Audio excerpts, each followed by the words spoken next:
appreciate you being out here again today as we mark day 44 of inaction in the Senate. We're asking Mr. Reid, please pass a bill. Joined by my colleagues. As you can see, we've got several new faces and some that have been here before, but I appreciate you being here, and right now I want to recognize the gentleman from Texas, Mr. Ken Seiko. Thank you. Good afternoon, everybody. Once again, here we are in front of the United States Senate, and in the steps asking Mr. Reid to do his job. You know, last year the Democrats did not pass one single regular appropriations bill through the Congress. Instead, they punted on their responsibilities. That's why we're here in April of 2011 with 6 months of the fiscal year complete, still working on last year's business. The House took care of the business in February and passed a bill to fund the government for the remainder of 2011. The House of Representatives is attempting to prevent the government from shutting down. But for 44 days, Senator Reid has ignored our request to cut spending and pass a bill to fund the government. Senator Reid's excuse for not passing the bill? Well, he says that it is extreme. Given that the federal government is borrowing 40 cents out of every dollar it spends, spending the bill to our children and grandchildren, it hardly seems extreme to cut 2 cents out of every dollar. This lack of Senate action is irresponsible for the American people. Thank you. Thank you, Mr. Seiko. I want to recognize my colleague from Arkansas, Steve Womack. Thank you, and Rick, let me just say how much I admire your leadership in putting together these gatherings. You know, the other day, the bill that I offered, 1255, was characterized as being April Fool's Day on April 1st in America. So I told somebody the other night, it made me feel more like the TV weatherman portrayed in Groundhog Day. It's the same thing over and over again. And our nation can do better, and we should do better. And to continue to kick the can of this particular issue, the 2011 budget, the 2011 spending plan for the end of this fiscal year down the road is irresponsible. We must correct this. So we're begging, we're pleading with the Senate to pass something. We simply need the message that they're willing to pass something so on which that we can further discuss the future of this particular spending year. Because look, let me tell you something, people, it's pretty simple out there. For those of you that have been paying attention, we've got some very serious problems looming in our country. It is irresponsible for us to still be caught up in how we fund government in 2011. We are already into the third quarter of this fiscal year.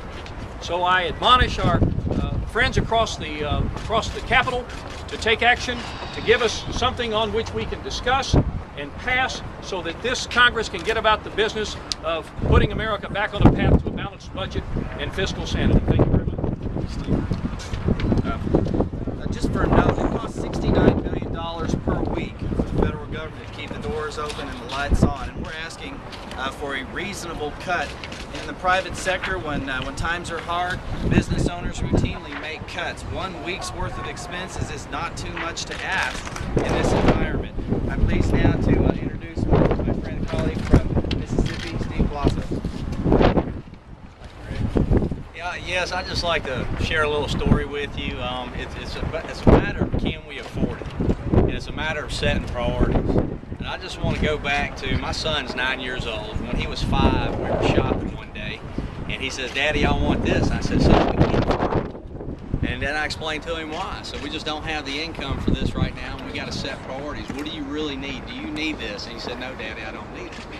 That evening, Mom comes home, and she's sifting through her catalogs, Pottery Barn, Land's End, J. Crew, you know, typical catalogs. And she was saying, "Well, I'd like to get this sundress or these shoes." And out of the blue, he said, "Mama, we can't afford it." And she said, "Son, you're right.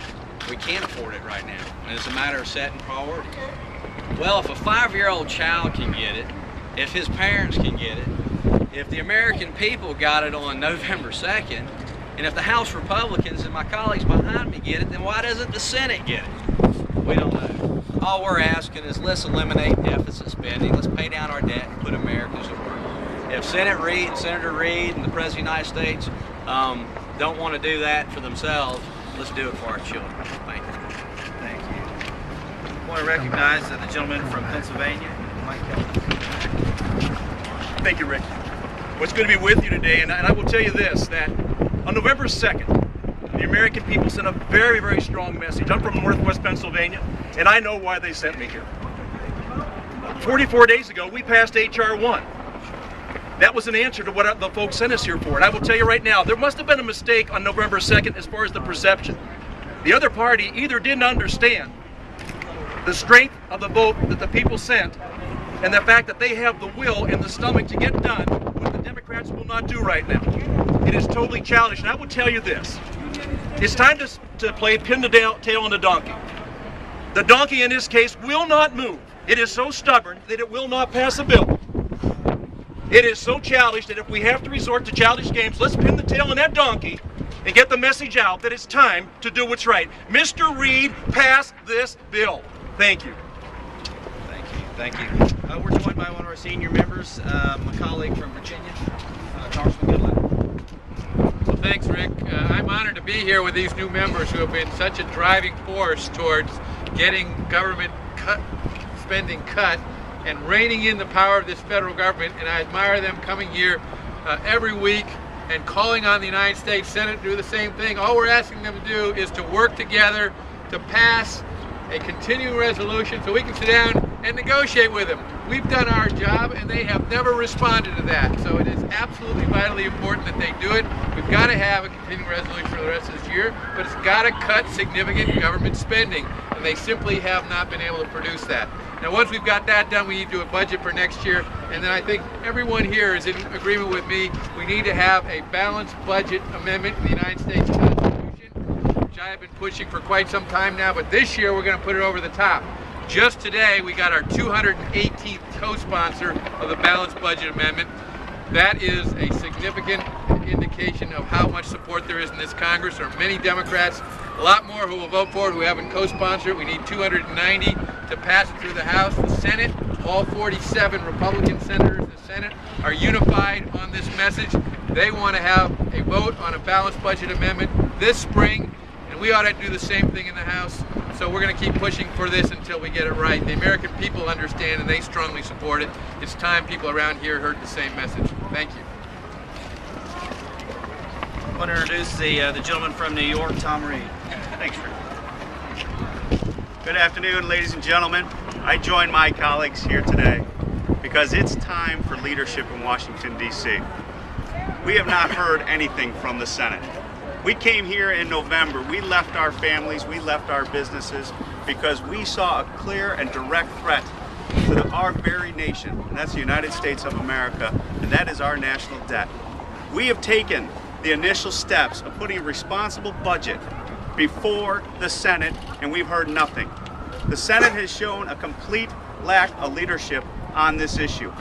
It is now time, this is the call of our generation, to tackle this national debt once and for all and no longer kick the can down the road. This is just the initial exchange.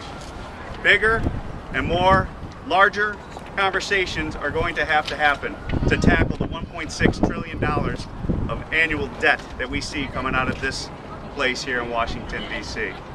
We're up to the challenge. The House is standing firm. My colleagues are standing firm. We're here to do the work 24/7. Yet the Senate does not. I think it's time for the Senate to go to work and get this done for the American people so that we can have an America for generations to come. Thank you. Thanks, Tom. The next phase of the process, which Senator Reid seems to have somewhat forgotten, is the Senate is to pass this version of the bill so we can reconcile the differences in conference. We haven't gotten that far yet. And amazingly, Leader Reid seems to have forgotten everything about the process. He forgot to pass a budget resolution last year, the first time in the history of the modern budget process. Reid also forgot to pass the annual budget for the Department of Defense, the annual budget for the Department of Homeland Security, the annual budget for the Education Department. In fact, he didn't even pass a full-year budget for one single department in the entire federal government last year. Is this the Senate Majority Leader's idea of leadership? We're asking one thing to Mr. Reid: pass the bill. With that, we'll be glad to take your questions. Speaker Boehner is going to the White House tomorrow to meet with President Obama and other congressional leaders. What message do you want him to send to the president and to Harry Reid on the budget? I think what we're talking about right now is continuing to pass H.R. 1 so that we can continue this year and then take on the budget issue. I know they're talking about budget issues as well, but before we can do that and take on that issue, we've got to move into the CR and get that taken care of and move on to the bigger issue of the budget. But clearly they're already, I mean, the $33 billion compromise is already in the works. Okay, the $33 billion compromise that people are talking about has not been talked about to us. That is a number that I think the Senate has put forth and that the President has put forth. Speaker Boehner, to my knowledge, hasn't mentioned $33 billion, at least he hasn't mentioned it to us. What's your understanding of where the negotiations are right now? It sounds like progress was made over the weekend and then it quickly disintegrated. And we saw, three GOP leaders coming out with statements today saying $33 billion isn't enough. But what isn't? Because you are going to have to compromise with the Senate. What's your understanding of the state of the play right now? Well, again, let me put it into perspective. $69 billion a week to fund the government for 1 week. We've asked for $61 billion in cuts in H.R. 1. And they weren't willing to respond to that. However, they were willing to respond to cuts at $2 billion per week. They did it twice with the 2 short-term CRs that we passed for. So they're already comfortable with $10 billion in cuts. That's $2 billion per week. What's the problem? I mean, they've already committed to $2 billion per week. Why not just continue that, get this thing passed, and we can get on to the bigger issue of moving our country forward and addressing the fiscal year 12 budget. There's a lot of talk that the GOP leadership would be more than willing to take this compromise, but they fear the retribution from you guys. Are you surprised that only a few months here in Washington you have this much power? The GOP leadership, really entrenched guys who've been around for a long time, fear you guys? I don't think the leadership fears us. I think the leadership welcomes us, welcomes our input, and they want to work with us because we're team players. That's why we're here.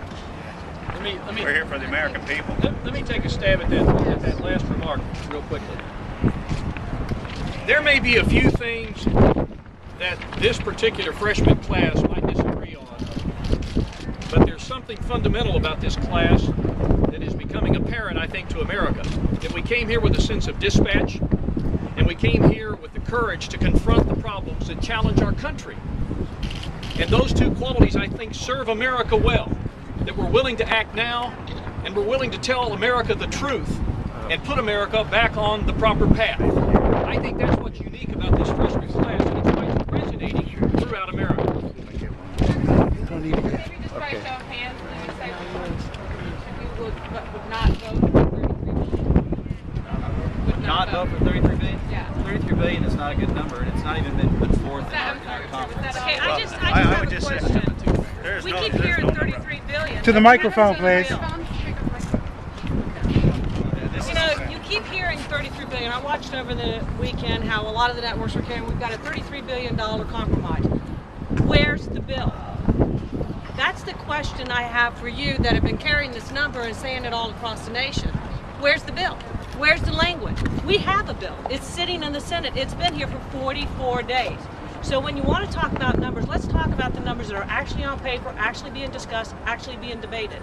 We have none from the Senate. That's why we're here today. We've sent the bill 44 days ago. We are doing our job. You know, when I ran for office in the State House and even now in the federal legislative office, I've always said representative is not a title, it's a job description. I've done my job. We sent a bill over here. We're asking Senator Reid and his leadership and his Democrat members to pass a bill and do their job. That's where we are today. Thank you. I'm curious what Speaker Boehner says when you ask that question about where's the $33 billion, where's the language. What we've been told is there was never an agreement to that number. So again, let us see the bill. I think the American people deserve no less. Let us see the bill. Thank you. Please just say this. I think a lot of what you're seeing from Senator Reid is a charade. I believe that there are a lot of folks, including Senator Reid, that would like to shut the government down. I think their plan is to shut the government down. That's why you see a bill that came out of the House, you've seen nothing from these guys. It's a charade. They're acting like they're in good faith. They're throwing numbers out. At the end of the day, where's the bill? There's not one. So what they're playing politics with this. We've done our job. And what scares me is if we can't make this sort of cut now, how are we going to deal with the looming debt crisis when we start to address the budget in a number of days? This is not a problem that's debatable. The President's own debt commission, the members of that debt commission continually warn the President and the country of what's coming. And if we can't deal with these pennies, how are we going to deal with the dollars in the coming days? That's what worries me. Can you introduce yourself? Tim Griffin, Arkansas 2. Marlon Stutzman, Indiana 3. One of the things that I think all of us are seeing is that in the House we have an open process, and if the Senate would move to an open process and allow for the bill to come to the floor, allow for amendments, find out what the will of the body is. And I think that's why we all feel so confident in our product, because we had an open process. Everybody had the ability to offer an amendment, have the body vote on that amendment, but the Senate is playing by the old rules. Well, I can tell you that this freshman class and the conservatives in the House are not here to play by the old rules, because Washington has to fundamentally change from the inside out. And a lot of us came from small business backgrounds where we worked, less than a year ago, I was out in the field or other folks were back home doing their work, and we don't know how Washington is supposed to work. Well, I can tell you this, the American people don't want it to work the way that it was before, and that's why we're here to change the way that Washington works. And if the best way, frankly, and Senator Reid should take this advice, is to open up the process to the Senate body and find out what the will of the body is in the Senate, then he might find out what number we can actually work on. And once we go through that process, I think that the House then has the ability to say, okay, we know what the will of the body is in the Senate, and we know now what to negotiate with. But throwing numbers out like 33 billion, or just trying to find the temperature of where the House is at, well, we know where the House is at. It's 61 billion. Find out where the Senate's at, and then we can work from there. Well, just like you